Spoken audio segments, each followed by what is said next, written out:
喂 ，Hello， 大家好，歡迎嚟到今集嘅 Chelsea True Blue。今個星期六晚嘅1點半將會有車路士作客熱刺嘅北倫敦打比賽事。喺開波之前呢，我就想同大家前瞻一下呢一場波。究竟呢場波呢有啲咩地方係值得注意嘅呢？車路士又可唔可以作客擊敗到熱刺呢？咁而家就即刻同大家一齊探討一下。首先，我就會同大家講下熱刺開季到而家嘅表現。熱刺開季嘅成績呢相當之唔錯，喺聯賽踢咗9場波，總共取得咗17分，暫時排喺聯賽第3位。佢哋上星期呢就作客以0-3擊敗咗愛華頓，而佢哋喺季初能夠取得唔錯嘅表現呢，原因並唔係因為佢哋進攻水銀瀉地，亦都唔係因為球員嘅個人能力特別出色，而係因為佢哋有出色嘅死球戰術，令到佢哋喺攻守方面呢都取得咗好大嘅進步。上星期對住愛華頓嗰場波，本來對方呢係全英超唯一一隊喺死球未試過失波嘅球隊，喺死球防守方面呢係有一定嘅保證。咁但係熱刺呢就憑住半場嘅時間，由雲迪雲喺2次角球攻勢入面呢頂入咗2球波，幫熱刺取得咗領先。就係呢2個死球嘅入波，令到熱刺今屆喺死球方面嘅入球數目呢已經去到5球，只係僅僅少於車路士同埋阿仙奴。而佢哋喺死球方面嘅進步，好大程度上呢都要歸功於領隊法蘭以及佢喺賓福特帶嚟嘅死球專家安迪亞斯佐治神。呢一位死球教練同法蘭早喺賓福特嘅時期已經開始合作。賓福特呢自從升上咗英超之後，一直喺死球方面嘅戰術呢都有唔錯嘅表現。其中一位死球教練貝拿度古化，亦都喺上年呢就已經過檔咗嚟車路士，亦都令到車路士喺死球嘅進攻質素呢提高咗唔少。而熱刺今季明顯喺死球方面嘅表現呢係花咗唔少嘅苦功嘅。佢哋喺季前賽嗰陣呢就已經重點去操練死球嘅攻防，甚至會為手榴彈嘅界外球戰術呢去試陣，嘗試憑住死球呢去製造更多入球嘅機會。而熱刺喺角球方面嘅戰術呢就主要係通過阻擋對方嘅球員，以及阻止對方輕鬆解圍等等嘅方式呢嚟創造機會。熱刺嘅球員呢會喺死球嘅過程入面，用輕微嘅碰撞同埋攔截呢去挑戰對方，嘗試喺犯規嘅邊緣當中呢取得優勢。呢一點呢都係一個好聰明嘅做法。而佢哋喺死球方面嘅戰術呢亦都唔係過於單一，係有好多唔同嘅花款出到嚟嘅。對住愛華頓嘅第一球入波呢，就係將個波斬去尾處去揾比坦古亞，然後再 set 翻入中間俾雲迪雲頂入。而第二球波呢，就直接內彎入去小禁區嘅範圍入面，利用雲迪雲去頂住對方門將碧福特嘅同時，再發揮自己嘅頭槌能力呢去頂入呢一球波。而佢哋之前喺對住韋斯咸同埋巴黎聖日耳門嘅比賽入面呢，都顯示過精心設計嘅死球戰術。咁所以呢一點呢，亦都解釋得到點解佢哋今屆可以喺英超度取得咗5個死球入波，差唔多呢係佔咗佢哋1/3嘅入球總數。而熱刺喺死球方面嘅進步呢，亦都令到中堅雲迪雲成為咗最大嘅得益者。呢一位荷蘭國腳呢，上季就冇取得過任何入波，咁但係今季喺法蘭嘅執教底下，佢踢咗14場波呢，就已經攻入咗5球，而且全部呢都係嚟自死球方面嘅入波。法蘭喺之前亦都透露過，佢哋今季呢係有刻意叫雲迪雲去練習多啲頂頭錘嘅，最終呢就喺短時間之內已經顯示到成果。咁所以呢，我哋就可以預期到聽晚嗰場波，當熱刺有死球攻勢嗰陣，雲迪雲呢就一定會係最大嘅武器。車路士就必須要防範呢一位荷蘭中堅。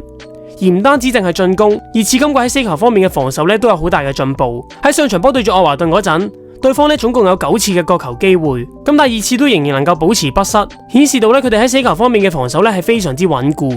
而死球方面嘅穩固亦都令到熱刺今季喺整體嘅防守表現呢係非常之唔錯嘅。佢哋喺踢咗9場聯賽嘅情況之下，只係失咗7球波，其中喺季初嗰場對住曼城嘅比賽入面呢，亦都能夠保持到不失。考慮到呢熱刺上季嘅防守表現咁差，今季喺短時間之內能夠令到防守有咁大嘅進步，呢一點同法蘭嘅戰術同埋部署呢都有好大關係。喺法蘭執教底下嘅熱刺喺踢法方面呢，就同普斯迪哥高盧有好大嘅分別，甚至乎可以話係南轅北轍。其中一點呢，就係法蘭並唔要求踢華麗嘅足球，佢係一位以穩陣同埋戰術部署行先嘅教練，會因應每場對手唔同嘅特質而去選擇用唔同嘅陣容同埋踢法，並唔係嗰種呢要求球隊喺每一場波都要踢主攻嘅教練。熱刺喺對住愛華頓嗰場波呢，只係錄得咗7次嘅起腳，以及46% 嘅控球率。而作客贏列斯聯2-1嗰場波，熱刺亦都只係得9次起腳，同埋44% 嘅控球率，反映得出呢法蘭即使係面對中下游球隊嗰陣，亦都唔會要求熱刺一定需要統治比賽。喺控球率方面嘅表現呢，亦都唔係話特別華麗，咁但係呢就能夠贏到波同埋取得3分。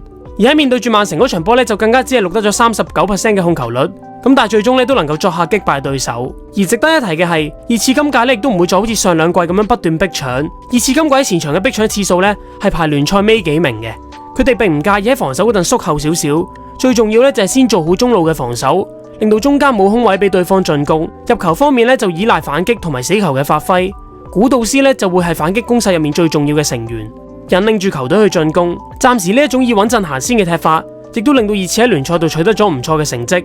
亦都改善咗好多防守上嘅毛病。如果面對住車路士的話，熱刺呢一種喺中路度能夠保持到穩陣、反擊又有效率嘅踢法，的確咧係會令到我哋面對唔少嘅難題。咁所以我個人相信，熱刺聽晚咧絕對係會有機會放棄控球權，先做好防守，甚至乎咧係會調教一個5後防嘅陣式，去令到車路士面臨老鼠拉龜嘅局面。就咁睇的話，熱刺似乎喺季初嘅表現咧就真係冇太大嘅問題。咁但係實際係咪咁呢？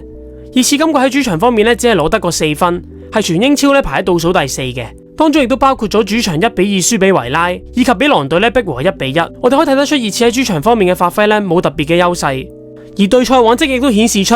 車路士作客熱刺呢一個新主場咧係的確有幾壓倒性嘅優勢。自從熱刺搬到呢一個新主場之後，能夠作客擊敗熱刺最多嘅球隊咧就係車路士，總共取得咗6戰5勝嘅佳績，更加連續2年作客咧都能夠喺熱刺身上取得4個入波，數據咧就可以話係相當之亮麗。唔單止係咁，兩隊喺近13次英超對碰入面，車路士對熱刺嘅戰績咧更加係取得驚人嘅10勝2和1負，絕對可以話係熱刺嘅黑星。咁不過熱刺嘅領隊法蘭咧亦都唔怕車路士，佢之前執教賓福特嗰陣8次對車路士咧都只係輸過2次。咁不過要留意嘅係，佢贏波嗰3次咧全部都係作客史丹福橋而贏得嘅。咁即係話法蘭自己咧都未試過喺主場方面帶領球隊擊敗到車路士。我哋就即管睇下佢今次帶領住熱刺咧能唔能夠破到呢一個魔咒啦。咁講完熱刺之後，喺度咧都簡單講下車路士近期嘅表現。車路士近5場聯賽咧已經輸咗3場波，上輪聯賽咧更加俾新特蘭絕殺，暫時喺聯賽咧只係得14分排第9位。周中嘅聯賽杯雖然我哋就能夠4-3擊敗咗狼隊，咁但考慮到上半場本身領先嘅3-0咧都可以俾對方追近，仲要見到後備入替嘅戴立因為唔理智嘅行為攞到2張黃牌被逐，作為球迷咧都真係幾擔心近期嘅車路士。而近期種種嘅表現咧，都反映得出車路士呢隊波最大嘅問題就係太後生、太衝動，導致喺比賽入面咧有太多唔成熟嘅表現出現咗。先講一講紅牌事件，計埋戴立呢一張2黃1紅被逐，車路士今季喺各項賽事咧已經攞咗5張紅牌，同基羅納並列歐洲5大聯賽最多紅牌嘅球隊。呢一種不必要嘅犯錯，絕對咧就會成為球隊爭取好成績嘅一大障礙。而領隊馬里斯卡賽後亦都直接表達咗不滿。佢就話戴立今次嘅行為咧係羞家，更加批評呢位剛剛復出嘅前鋒咧只係顧住表現自己，而忽略咗球隊整體表現嘅發揮。呢一次亦都係馬利斯卡喺咁多次紅牌事件入面表現得最憤怒嘅一次。咁所以我哋真係可以睇得出咧馬利斯卡呢一刻嘅不滿，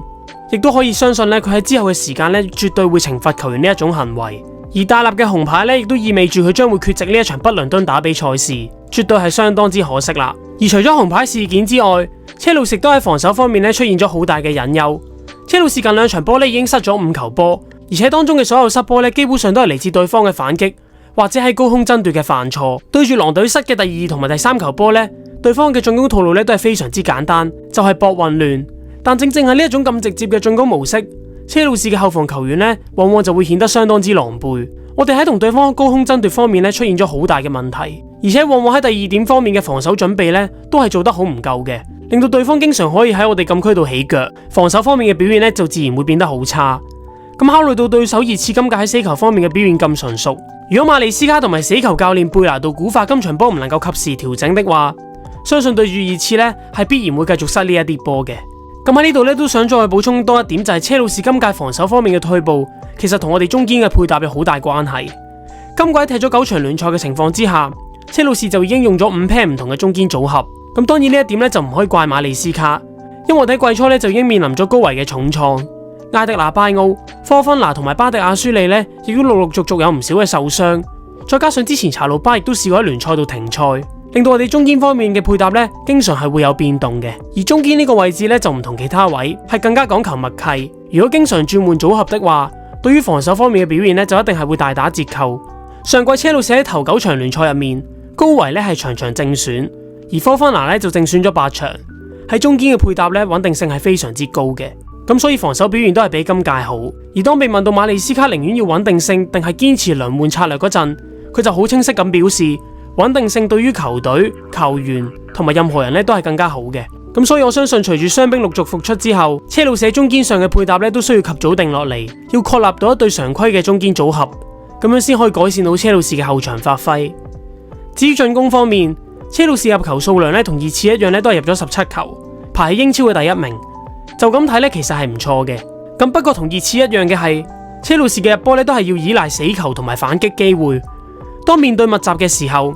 進攻方面嘅表現咧就會大打折扣。而值得一提嘅係，車路士今屆喺進攻方面咧暫時都未有一個可靠嘅入球點。我哋呢一刻喺聯賽嘅對中神射手咧係卡斯道同埋安素費南迪斯，兩位咧都各取得咗3個入波。呢一點咧，我相信喺季前咧大家係冇可能估計得到嘅。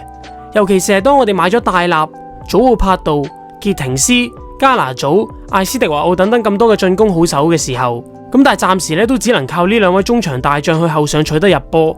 呢一點咧係好需要正視嘅。而且祖奧柏度對上一次入波咧已經要追溯到去8月30號對住富咸嗰場波，入球荒咧已經持續咗2個月。作為球迷咧都自然好關心呢位巴西球員幾時能夠重拾翻射門鞋，挺身而出為車路士取得入球。咁不過有一樣嘢咧都值得球迷開心嘅就係傑廷斯喺對住狼隊嗰場波已經取得咗入波，表現咧亦都有穩步上揚嘅跡象，相信咧會慢慢得到更加多嘅機會。而加拿祖、艾斯迪華奧咧亦都先後喺之前嗰幾場聯賽度開咗齋，可以睇得出咧佢哋開始係能夠交到表現出嚟。對於呢一刻嘅車路士嚟講咧係非常之重要嘅。咁我哋就即管睇下呢幾位進攻球員咧可唔可以喺呢一場北倫敦打比嘅賽事入面挺身而出啦。而熱刺喺呢一方面咧，同車路士都有相似之處。佢哋暫時入得最多波嘅就係雲迪雲同埋列查利神，兩位咧都係入咗3球波。咁不過新加盟嘅沙維斯蒙斯同埋古道斯咧，加埋都只係入咗1球波啫。暫時喺入球方面嘅發揮咧，都真係唔算好出色。而前者咧，暫時都未能夠站穩正選陣腳，依然需要適應英超嘅節奏。今場波面對住車路士咧，亦都未必會正選上陣。而最後想同大家再補充多一點嘅就係，車路士喺體能方面嘅優勢咧係會比起熱刺好嘅，因為熱刺喺周中作客紐卡素嗰場聯賽杯入面，都派咗唔少嘅正選球員上陣，包括係珀羅、史賓斯、丹素同埋列查利神等等，喺體能嘅消耗方面咧都絕對唔少。相反，車路士雖然最後驚險之下先能夠贏到狼隊，咁但係咧就俾到好多主力球員休息嘅機會。安素費南迪斯同埋古烏尼亞都只係踢咗30分鐘，卡斯道同埋帕杜尼圖咧就最後階段先落場，而詹士同埋祖奧柏度咧就更加唔需要上陣。咁所以呢一場波對於我哋嘅體能消耗咧係相對地少嘅。咁所以我自己認為喺呢一場北倫敦打比賽事入面，車路士咧可以嘗試把握呢一個體能優勢，採取一個較積極嘅踢法去擊敗熱刺。總括而言，我個人認為咧呢一場北倫敦打比嘅勝負關鍵就會係死球戰術。兩隊喺運動戰方面嘅進攻發揮咧都唔算係特別理想。咁但係喺反擊同埋死球方面咧就好有保證。如果車路士想擊敗到熱刺的話，就必須要喺死球嘅防守方面咧打清12分精神，否則嚟講，熱刺絕對有機會咧憑住死球先開紀錄。當佢哋領先到之後，法蘭咧就可以安排到球員咧更加縮後嚟踢。車路士到時想入波的話咧就會更加困難。而喺呢一度咧我都附上咗今場波嘅心水正選陣容，唔知大家點樣睇呢？好，咁今集就同大家講咗咁多先。你哋又認為車路士可唔可以喺呢場北倫敦打比入面咧擊敗到熱刺呢？邊一隊波能夠憑住死球嘅攻勢去取得入波呢？歡迎喺留言區度留言，我都會希望繼續同大家交流一下。如果中意我呢條片的話咧，就記得 subscribe 我嘅 channel， 讚好我嘅影片，同埋 share 俾啲 friend 一齊聽下啦。咁我哋星期6晚見啦，拜拜。